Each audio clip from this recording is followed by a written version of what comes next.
مساء الخير، ازيكم؟ عاملين ايه؟ انا ميادة ودي قناتي. هنعمل مع بعض النهارده طاجن ورق العنب باللحمه. بس قبل ما نشوف الطريقه والمقادير يا ريت نعمل لايك وشير وسبسكرايب للقناه. يلا بينا نبدا الوصفه. معايا حله على النار فيها 3 معالق من الزيت ومعلقه من السمنه، ومعايا هنا بصلتين مفرومين. هاخد نص الكميه واقول لكم النص التاني هنعمل بيه ايه. هقلب البصل كويس مع السمنه والزيت لعند ما يبدأ يدبل ويوصل معايا للون الذهبي دوت. في الوقت دوت هبدأ انزل بالطماطم. معايا كيلو الا ربع من الطماطم فرماه كويس، انا عايزاه يبقى ناعم. وابدأ انزل بالتوابل: ملح، كمون، فلفل اسود، بابريكا، شطة. هنزل بكل التوابل دي على الطماطم واقلبها كويس. هحط معاها معلقة من السكر ومعلقة من الصلصة واقلب كل التوابل دي كلها كويس. هنا خلاص بعد ما الصلصة قعدت حوالي نص ساعة على البوتاجاز، خلاص انا عايزاها بالشكل دوت، عايزه ما يبقاش فيها ميه نهائي. هجيب بقى هنا كوبايتين من الرز، هحط عليهم كوبايه ونص من الخضره: شبت وبقدونس وكزبره. ودي كميه البصل اللي كانت متبقيه معانا. هحط عليها معلقه من الكزبره، معلقه من الكمون، معلقه من الفلفل الاسود، معلقه من الملح. كل التوابل دي مع البصله كويس. هنزل بيها بقى على الرز دلوقتي واقلبها مع الرز. على فكرة يا جماعة بتنقل المحشي في حتة تانية خالص خالص بجد. يا ريت تجربوها، فعلا بتخلي ريحته فظيعة وطعمه فظيع. هنزل بفصين من التوم، معلقة من النعناع الناشف واقلبهم كويس. هبدأ انزل هنا بالصلصة، هحط كمية الصلصة كلها وانزل بربع كوباية من الزيت. الزيت يا جماعة بيخلي المحشي مفلفل قوي على فكرة وبيديله طعم حلو قوي. هقلب كل كمية الصلصة مع الزيت مع الرز. هنا كده تمام، خلاص الخلطة خلصت. تعالوا بقى نشوف هنعمل ايه في اللحمة اللي هنحطها في الطاجن.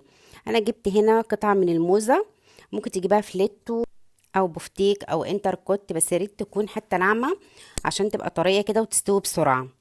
هقلبها كويس بمعلقة فلفل اسود ونص معلقة صغيرة من الملح، واقلبهم كويس مع بعض واخدهم في طاسة على النار. هحط معلقة من السمنة واحط معلقتين من الزيت وابدا انزل باللحمه اشوحها كويس. انا عايزاها تاخد صدمه كده. اول ما لونها يبدا يتغير هبدا اقلبها. هنا خلاص قلبتها على الناحيه التانية. انا عايزاها يكون لونها ذهبي يا جماعه كده، علشان انا خلاص يعني هحطها بعد كده في الطاجن، فعشان يكون طعمها كويس هنزل عليها بكوبايتين من الميه المغليه واسيبهم يستووا مع بعض لمده ساعه الا ربع. انا عايزاها تكون مستويه بنسبه مثلا 75%. هنا خلاص استوت. جهزت هنا الطاجن، حطيت فيه بصل وطماطم وفلفل وهبدأ ارص فيه اللحمة. ممكن نحط بطاطس على فكرة لو احنا عايزين، بتبقى حلوة قوي على فكرة.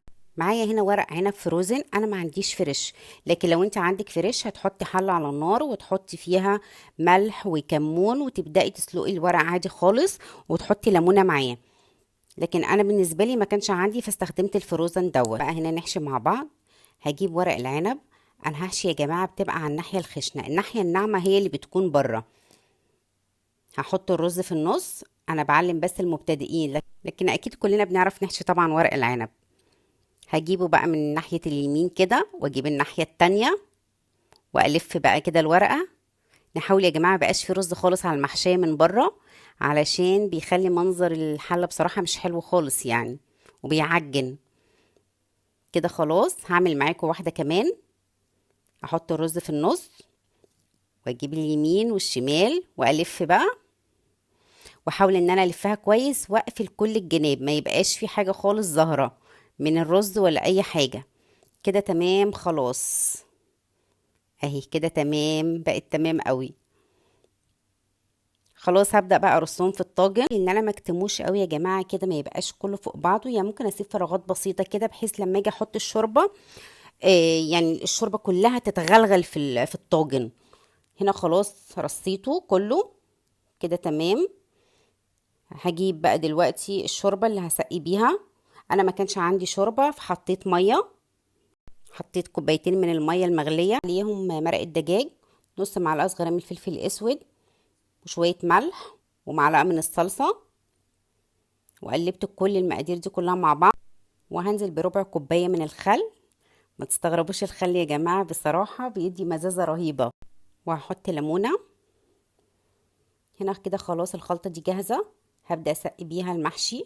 على فكرة يا جماعة الخلطة دي حلوة جدا، لو انت ما عندكيش شوربة دي بديل للشوربة، حلوة بجد يعني. كده خلاص احاول ان انا اهز الطاجن كويس عشان كل الشوربة تنزل تحت. هبدأ بقى اغطيه بورق فويل وادخله الفرن على درجة حرارة 200. احطه في الرف اللي في النص، هيقعد معايا بالظبط ساعة ونص. هنا خلاص بعد ما استوى هنشوفه مع بعض.